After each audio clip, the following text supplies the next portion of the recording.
നിങ്ങൾക്കറിയാം Indian economy 8.2. അതിനുശേഷം stock market ഓപ്പണായി. അതായത് ഇന്ന് തിങ്കളാഴ്ച, അതായത് ഞാനിത് അടുത്ത ദിവസം ഇത് രാവിലെ പബ്ലിഷ് ചെയ്യുമ്പോൾ തിങ്കളാഴ്ച മാർക്കറ്റ് ഓപ്പണായി. ആദ്യം സ്റ്റോക്ക് മാർക്കറ്റ് ഒന്ന് ചെറുതായിട്ടൊന്ന് അനങ്ങി, പിന്നെ അങ്ങ് താപ്പോട്ട് പോയി. ഇന്ത്യൻ കറൻസി വീണ്ടും അതിൻ്റെ വാല്യൂ ലോ ആയി. അതായത് 90യോട് അടുക്കാൻ പോകുന്നു. 89.5956, അതായത് 90 ടച്ച് ചെയ്തു. വീണ്ടും കറൻസിയുടെ വാല്യുവേഷൻ പോയി. നോക്കുക, ഓപ്പൺ ചെയ്ത തിങ്കളാഴ്ച കഴിഞ്ഞ ഒരാഴ്ചത്തെക്കാളും കൂടുതൽ. മനസ്സിലാക്കണം, 8.2 GDP ലാസ്റ്റ് ക്വാർട്ടറിൽ കാണിച്ചിരിക്കുകയാണ്. അതിൻ്റെ അകത്ത് ഫോറിൻ ഇൻസ്റ്റിറ്റ്യൂഷണൽ ഇൻവെസ്റ്റ്മെന്റ് അവർ പണം ശരിക്കും വിഡ്രോ ചെയ്തു. അത് ഡോളറിലോട്ടും കൺവേർട്ട് ചെയ്തു. അപ്പം ഇത്രയും GDP ഉണ്ടായിട്ട്, ഇത്രയും കാണിച്ചിട്ട് എന്തുകൊണ്ടാണ് ഇത്രയും ആൾക്കാർ പണം വിഡ്രോ ചെയ്യുന്നത് ചോദ്യമോ? അതാണ് ഞാൻ നേരത്തെ ഒരു വീഡിയോ പറഞ്ഞത്, ഇത് വിശ്വസനീയമല്ല. അത് കഴിഞ്ഞ് ഇന്നത്തെ, അതായത് തിങ്കളാഴ്ചത്തെ പത്രങ്ങളൊക്കെ ഇറങ്ങി. എക്കണോമിക് അനലിസ്റ്റോ അവരും ഇവരും, അതായത് BJPയും പ്രധാനമന്ത്രി മോദിയും ഒക്കെ സപ്പോർട്ട് ചെയ്യുന്ന ഇന്ത്യയിൽ അറിയപ്പെടുന്ന എക്കണോമിസ്റ്റുകളും അവരെല്ലാം ആരും ഇതിനെപ്പറ്റി മിണ്ടുന്നില്ല. അതായത് നമ്മുടെ എക്കണോമിക് ഡെയിലിയും എക്കണോമിക് മാഗസിൻസ്, പല വെബ്സൈറ്റ് ഇതിനെപ്പറ്റി മിണ്ടുന്നേയില്ല. അതിൻ്റെ കാരണം എന്ത്? ഇവർക്ക് പറയും ഇത് ഫണ്ടിങ്. അതായത് ഫോർമർ ജവഹർലാൽ നെഹ്റു യൂണിവേഴ്സിറ്റി അറിയപ്പെടുന്ന ഒരു എക്കണോമിസ്റ്റാണ് പ്രൊഫസർ അരുൺ കുമാർ. അദ്ദേഹം നേരത്തെ പ്ലാനിംഗ് കമ്മീഷൻ, നീതി ആയോഗിലൊക്കെ ഉണ്ടായിരുന്നു. പല എക്കണോമിയുടെ ഇന്ത്യൻ എക്കോണമിയെ പറ്റി ശരിക്കും അറിയാവുന്ന ഒരാളാണ്. അപ്പം അദ്ദേഹം ഒരു ചാനലിലൂടെ ഇന്റർവ്യൂ പറയുന്നുണ്ട്, 48% ഇത് ഫഡ്ജ് ചെയ്ത്, അതായത് ഡേറ്റ മുഴുവനും ഇത് ഉണ്ടാക്കിയെടുത്ത ഡേറ്റയാണ്. അപ്പം ഇതുമായിട്ട് ബന്ധപ്പെട്ട പല ഡിസ്കഷൻ, പല കോണുകൾ തുടങ്ങി. അതായത് നാണക്കെട്ട് പോയി ബേസിക്കലി. അല്ലെങ്കിൽ ഗവൺമെന്റ് ഈ പറയുന്ന എക്കോണമി, ഫിനാൻസ് മിനിസ്ട്രി ഇത്ര GDP ഉണ്ടെന്ന് പറഞ്ഞിട്ട് എന്തുകൊണ്ട് അടുത്ത ദിവസം ഇത് റിഫ്ലക്ട് ചെയ്യാൻ സ്റ്റോക്ക് മാർക്കറ്റിൽ വലിയ രീതിയിൽ വരേണ്ടതാണ്. അതായത് കഴിഞ്ഞ 2 വർഷത്തിൽ അതിനേക്കാൾ ഇരട്ടിയായിട്ട് സ്റ്റോക്ക് മാർക്കറ്റിൽ റിഫ്ലക്ട് ചെയ്യേണ്ടതാണ്. അത് താപ്പോട്ട് പോയത്. ഇവിടെയാണ് ചോദ്യം വരുന്നത്. കാരണം നമുക്കറിയാം നമ്മുടെ മുമ്പിൽ നടക്കുന്ന കാര്യങ്ങൾ. ജോബ് മാർക്കറ്റ് എല്ലാവർക്കും അറിയാവുന്ന കാര്യം, ജോലിയില്ല, അത് ഡിക്ലൈൻ ചെയ്യുന്നു. റൂറൽ സ്ട്രെസ്സിലാണ്, അഗ്രികൾച്ചർ സ്ട്രെസ്സിലാണ്, അത് അൺഓർഗനൈസ്ഡ് സെക്ടറാണ്. അപ്പം അവിടുന്ന് വരുന്ന ഈ സംഭവങ്ങൾ, അതിൻ്റെ ഡേറ്റയൊക്കെ വരുമ്പോൾ ഇത് മുഴുവനും ഡേറ്റ മുഴുവൻ മാനിപ്പുലേറ്റ് ചെയ്യുക. കാരണം ഓർഗനൈസ്ഡ് സെക്ടർ അല്ല, അൺഓർഗനൈസ്ഡ്. കാരണം അഗ്രികൾച്ചർ ഇന്ത്യയുടെ അങ്ങനെയാണ്. അപ്പോൾ അതുമായി ബന്ധപ്പെട്ട് നിങ്ങൾ മനസ്സിലാക്കണം, ഇപ്പോൾ ഒരാൾ ജോലി ചെയ്യുന്നു, എത്ര കിട്ടുന്നു, എത്ര പോകുന്നു, ഇത് മുഴുവനും. അതായത് മനസ്സിലാക്കേണ്ടത്, നമ്മളിപ്പോൾ ഒരു കള്ളത്തരം കാണിച്ചു, ആ കള്ളത്തരം കാണിച്ചിട്ട് നമ്മൾ വലിയ പൊക്കി അടിക്കുമ്പോൾ അത് റിഫ്ലക്റ്റ് ചെയ്യേണ്ടായോ? അത് ചെയ്യുന്നില്ല. അതായത് പ്രൊഡക്ഷൻ അത് വളരെ കുറവാണ്. കാരണം ഡിമാൻഡില്ല മാർക്കറ്റിൽ. മൾട്ടിപ്പിൾ ഫാക്ടേഴ്സ് ഉണ്ട്. അതേപോലെ റൂറൽ ബൈയിങ്, റൂറലായിട്ട് ആൾക്കാർ എന്തുവാ റൂറൽ സ്ട്രെസ് എന്താ പറയാൻ കാരണം? റൂറൽ ബൈയിങ് കുറവാണ്. അതായത് ആൾക്കാർ ഈ പറയുന്ന മറ്റ് പല ഹാർഡ്വെയർ, പല സാധനങ്ങളും വാങ്ങുന്നില്ല. അപ്പം അതുകൊണ്ട് നാച്ചുറലായിട്ട് ചോദ്യമാണ്, ഈ എക്കോണമി മുകളിലോട്ടുള്ള എന്തുവാണ് ഈ ഡാറ്റ? കാരണം ഇത് വേണ്ടായിരുന്നു. കാരണം അതിൻ്റെ പേരിൽ നാണം കെട്ടുപോയി. അതുകൊണ്ട് തന്നെയാണ് ഫോറിൻ ജേർണൽസ്, എക്കണോമിക് ജേർണൽസ്, മറ്റുള്ള പല ആൾക്കാരും, ഇൻ്റർനാഷണൽ ന്യൂസ് പേപ്പറിൻ്റെ ഫിനാൻഷ്യലായിട്ടുള്ള റിപ്പോർട്ടേഴ്സും ഇത് കംപ്ലീറ്റായി ഇഗ്നോർ ചെയ്തു. കാരണം അവർ പറഞ്ഞത് വിശ്വസിക്കാൻ കൊള്ളുന്നൊരു ഡേറ്റയല്ല. എല്ലായിടത്തും കാണിക്കുന്ന പലതും ഉണ്ട്. ഇപ്പം ഞാനിപ്പോൾ ഡേറ്റ ഇതിനകത്ത് കാണിക്കുമ്പോൾ നിങ്ങൾ ശ്രദ്ധിച്ചോണം, എക്സ്പോർട്ട് ഡിക്ലൈൻ ചെയ്തു, അതായത് ഇമ്പോർട്ട് കൂടി. എക്സ്പോർട്ട് ഡിക്ലൈൻ ചെയ്തു, ഇമ്പോർട്ട് കൂടി. നോർമലായിട്ട്, അതായത് അമേരിക്കൻ ടാരിഫ് ഒരു സൈഡിൽ നിൽക്കുക, ഗവൺമെൻറ് പറയുന്ന അവിടെ വിറ്റു, ഇവിടെ വിറ്റു, അവിടെ വിറ്റു, പക്ഷേ ഇതൊന്നും കാണിക്കുന്നില്ല, ഷോ ചെയ്യുന്നില്ല. പിന്നെ എങ്ങനെ എക്കോണമി ഗ്രോ ചെയ്യുന്നത്? ഏറ്റവും വലിയ സ്റ്റോക്ക് മാർക്കറ്റ് എടുത്താൽ മതി. സ്റ്റോക്ക് മാർക്കറ്റാണ് ഇതിൻ്റെ സൂചിക എന്ന് പറയുന്നത്. ഇങ്ങനെ റിപ്പോർട്ട് വന്നു കഴിഞ്ഞാൽ സ്റ്റോക്ക് മാർക്കറ്റ് 100% റിഫ്ലക്ട് ചെയ്യും.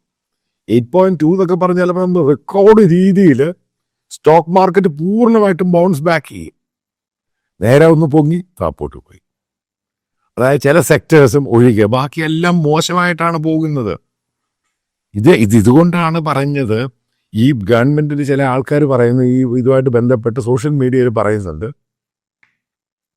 അമേരിക്കൻ ടാരിഫിനെ അതിജീവിച്ചു. അമേരിക്കൻ ടാരിഫിനെ അതിജീവിച്ചു പിന്നെ എന്തിനാ ടാരിഫിന്റെ ഡിസ്കഷൻ നടത്തുന്നേ? ഇതങ്ങ് ഫർദർ അങ്ങ് പോയാൽ മതി. അപ്പൊ അതൊന്നും അല്ല യഥാർത്ഥ സംഭവം. അതുമല്ല, ഇതുമല്ല, ഇതൊന്നുമല്ല. ഗവൺമെന്റ് കാണിക്കുന്ന ഒരു ഗിമിക്സ് മാത്രമായിരുന്നു 8.2. അതിന്റെ പേരിൽ ആരും വിശ്വസിക്കാൻ ആൾക്കാർ സാധാരണക്കാരന് അറിയോ 8.2 എത്രയാണ്, 6.5 എത്ര, GDP. അവനെന്ത് മാറ്റം? അവനവൻ്റെ ജീവിത സാഹചര്യങ്ങളുമായിട്ട് മുന്നോട്ട് പോകും. അവന് ഈ കാര്യങ്ങളൊന്നും പ്രോപ്പറായിട്ട് പോകുന്നില്ല. ഇതാണ് അതിൻ്റെ കാര്യം എന്ന് പറയുന്നത്. അതേപോലെ ഞാൻ നേരത്തെ പറയും, ഫോറിൻ റെമിറ്റൻസ് കുറഞ്ഞു, കറൻസിയുടെ വാല്യുവേഷൻ കുറഞ്ഞു. അതായത് കൂടുതൽ ഇനി ഫർദർ റിസർവ് ബാങ്ക് കയറി ഇന്റർവ്യൂൻ ചെയ്യാൻ പറ്റത്തില്ല. കാരണം ഇന്ത്യയുടെ ഫോറിൻ എക്സ്ചേഞ്ച്, അതായത് ഫോറിനായിട്ട് നമ്മൾ വെച്ചിരിക്കുന്ന സ്റ്റോക്ക്, ഫ്രാക്സ്, ഈ സാധനം കുറയും.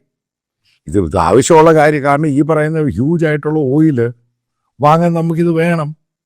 അതേപോലെ മനസ്സിലാക്കുക, ഓയിലിൻ്റെ വില കൂടി. റഷ്യയുടെ ചീപ്പായിട്ട് കിട്ടുന്ന ഓയിൽ നമുക്കിപ്പോൾ തടസ്സമായി. ഇത് ഗ്രാജുവലായിട്ട് കഴിഞ്ഞ ഒരു മാസം കൊണ്ട് കുറച്ചോട്ട് വന്നിട്ട് അത് പൂർണ്ണമായിട്ടൊക്കെ നിർത്തി. അപ്പം ഇത്രയും ഫാക്ടർ ഉണ്ടായിട്ട് 8.2 GDP എന്ന് കാണിക്കുകയും സ്റ്റോക്ക് മാർക്കറ്റിൽ ഇത് കാണിക്കുകയും, അതായത് ഫോറിൻ ഇൻസ്റ്റിറ്റ്യൂഷൻ ഇൻവെസ്റ്റ്മെന്റ് കഴിഞ്ഞ 3 മാസം കൊണ്ട് വരാതിരിക്കുകയും എന്നിട്ട് അവരിവിടെ ഇൻവെസ്റ്റ് ചെയ്ത പണം തിരിച്ചു കൊണ്ടുപോവുകയും ചെയ്തു കഴിഞ്ഞപ്പോൾ കറൻസിയുടെ വാല്യുവേഷൻ, ഇന്ത്യൻ കറൻസിയുടെ വാല്യുവേഷൻ താഴെ പോയി. പ്രോപ്പറായിട്ട് സ്ട്രെസ് ഉണ്ട് റൂറൽ, അതെല്ലാവർക്കും അറിയാത്ത കാര്യം.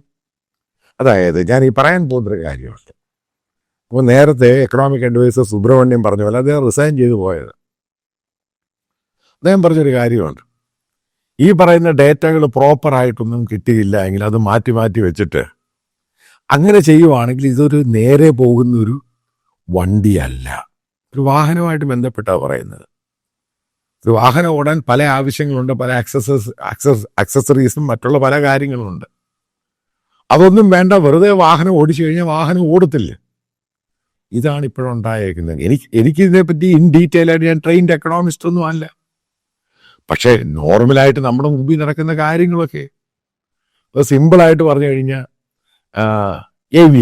ഏവിയേഷൻ്റെ ഒരു സിമ്പിളായിട്ട് ഉദാഹരണം പറയാം. സ്പൈസ് ജെറ്റ് പൂർണ്ണമായിട്ട് നിർത്തി. കാരണം അവർ ഓർഡർ ചെയ്തിരുന്ന എയർക്രാഫ്റ്റ് ബോയിങ്, ആ ഓർഡർ അവർ വിഡ്രോ ചെയ്തു. ഇനി പല സെക്ടേഴ്സിലും ഫ്ലൈ ചെയ്യുന്ന ഗുജറാത്തിൽ നിന്നുണ്ടായ എയർക്രാഫ്റ്റ് ആക്കാസ, അവർക്ക് പല സെക്ടേഴ്സും ഉണ്ടായിരുന്നു. പല സെക്ടറും അവർ ടെർമിനേറ്റ്, അവർ വേണ്ടാന്ന് വെച്ചു. ഇൻഡിഗോ പല സെക്ടേഴ്സും ഡൊമസ്റ്റിക്കും ഒക്കെ ഉണ്ടായിരുന്നു, ഇത് ഹ്യൂജ് ഓർഡറും കൊടുത്തിരുന്നു. അവരും പലതും കുറച്ചു. ട്രെയിനിയ ഫ്ലൈറ്റ്, കാരണം ആൾക്കാർ ഫ്ലൈ ചെയ്യുന്നവരുടെ എണ്ണം കുറയുന്നു. ആൾക്കാർ, അതാ അതിൻ്റെ കാര്യം. 5000-6000 രൂപ കൊടുത്ത് 5 സ്റ്റാറിൽ താമസിച്ചാൽ 2000-3000 കൊടുത്ത് താമസിക്കും. നോർമലായിട്ട് ലൈഫ് സ്റ്റൈലൊന്നും ഈ പറയുന്ന കാര്യമായിട്ട് മാറ്റമൊന്നും ഉണ്ടായിട്ടില്ല. പക്ഷെ ഇതേപോലുള്ള റോങ് ഡേറ്റ കൊടുക്കുമ്പോൾ പ്രശ്നമാണ്. അത് തെറ്റിദ്ധാരണ ഉണ്ടാക്കി ഇൻവെസ്റ്റേഴ്സ്, അതായത് മനസ്സിലാക്കേണ്ടത്, സ്റ്റോക്ക് മാർക്കറ്റിൽ ഇൻവെസ്റ്റ് ചെയ്യുന്നവർക്ക് ഇതിനെപ്പറ്റി A to Z കാര്യങ്ങൾ അറിയാം. അവർ പൊട്ടന്മാരൊന്നുമില്ല, കാരണം അവർ പണം ഇറക്കിയിട്ടാണ് ചെയ്യുന്നത്. ഫോറിൻ ഇൻസ്റ്റിറ്റ്യൂഷണൽ ഇൻവെസ്റ്റേഴ്സ് ഇതിനെപ്പറ്റി എക്സാക്റ്റ് ആയിട്ട് ഇത് മുഴുവൻ A to Z അറിയാം. എക്കോണമിയെ പറ്റിയൊക്കെ ഒരു ട്രെയിൻഡ് എക്കോണമിസ്റ്റിനേക്കാളും കാര്യങ്ങൾ അറിയാവുന്ന ഒരു സ്റ്റോക്ക് മാർക്കറ്റ് ഗെയിം കളിക്കുന്നവരാണ്. കാരണം അവർക്ക് മുഴുവൻ കാര്യങ്ങൾ അറിഞ്ഞാലേ അവർക്ക് ഇൻവെസ്റ്റ് ചെയ്യാനും വിഡ്രോ ചെയ്യാനും ഷെയർ അങ്ങോട്ടും ഇങ്ങോട്ടും ട്രാൻസ്ഫർ ചെയ്യാനൊക്കെ പറ്റത്തുള്ളൂ. അപ്പം അവർ പലരും പറഞ്ഞ് ചുമ്മാ കള്ളത്തരമായത് മുഴുവൻ. അങ്ങനെ 8.2 വന്നു കഴിഞ്ഞാൽ വല്ലാത്തൊരു കുതിപ്പുണ്ടാകും. നേരത്തെ നമ്മൾ 8.2 ഒക്കെ വന്നിട്ടുണ്ട്. വളരെ നാളിന് ശേഷം വീണ്ടും തിരിച്ചു വരുന്നത് ഇതേപോലെ ഡാറ്റയാണ് കാണിക്കുന്നതെങ്കിൽ അത് ഇന്ത്യയിൽ റിഫ്ലക്റ്റ് ചെയ്യത്തില്ല. അതായത് വെറും ഒരു ഗിമിക്സും തള്ളും മാത്രമാണ്. അല്ലാതെ ഞാൻ ആ നേരത്തെ പറഞ്ഞ ആ വീഡിയോയിൽ പറഞ്ഞ 100% സത്യമാണ്. അത് ഇന്ന് സ്റ്റോക്ക് മാർക്കറ്റിൽ കണ്ടു. ഇന്ത്യൻ എക്കണോമിക് ഡെയിലീസ് ആണെങ്കിലും മെയിൻ സ്ട്രീം പത്രങ്ങൾ ഇതിനെപ്പറ്റി റിപ്പോർട്ട് ചെയ്യുന്നതിൽ അവരിത് തഴഞ്ഞു. ഇത് നല്ലൊരു പോക്കല്ല. തെറ്റായ ഡാറ്റ ഉപയോഗിച്ചിട്ട് എക്കോണമി ബൂം ചെയ്യുന്ന കാണിക്കുന്ന അതായത് നമ്മളൊരു ഓണസ്റ്റി എന്നൊരു സംഭവമുണ്ട് ജനങ്ങളുമായിട്ട് ഗ്ലോബലായിട്ട്. അതില്ലാതാവുമ്പോൾ ഗ്ലോബലായിട്ടുള്ള പല ഇൻസ്റ്റിറ്റ്യൂഷണൽ ഇൻവെസ്റ്റേഴ്സ് ഇന്ത്യ പറയുന്ന ഡേറ്റ വിശ്വസിക്കത്തില്ല. ഇത് കൃത്യമായിട്ട് പറഞ്ഞു കഴിഞ്ഞാൽ തെറ്റായ പ്രവണതയാണ്. ഡോക്ടർ സുബ്രഹ്മണ്യം പറഞ്ഞ പോലെ തെറ്റാണ്. അതുപോലെ ഡോക്ടർ അരുൺകുമാർ പറഞ്ഞു ഇത് ഉണ്ടാക്കാൻ പോകുന്ന പ്രശ്നങ്ങൾ ലോങ് ടൈമിൽ പല ആൾക്കാരും ഇന്ത്യയെ വിശ്വസിക്കാതാകും. അത് ഇന്ത്യക്ക് വലിയ രീതിയിലുള്ള നെഗറ്റീവ് ഇമ്പാക്റ്റ് ഉണ്ടാകും. അതായത് പോസിറ്റീവായിട്ട് മാത്രമേ എക്കോണമിയായി ബന്ധപ്പെട്ടുള്ള ഡാറ്റ പബ്ലിഷ് ചെയ്യാവൂ, അല്ലെങ്കിൽ നമുക്കത് പൂർണ്ണമായിട്ട് നെഗറ്റീവ് ആകുന്നത് തന്നെയാണ് പല ആൾക്കാർ ഇൻക്ലൂഡിങ് സുബ്രഹ്മണ്യം ആണെങ്കിലും ഈ പറയുന്ന അരുൺകുമാർ ആണെങ്കിലും ഇവരൊക്കെ പറയുന്നത്.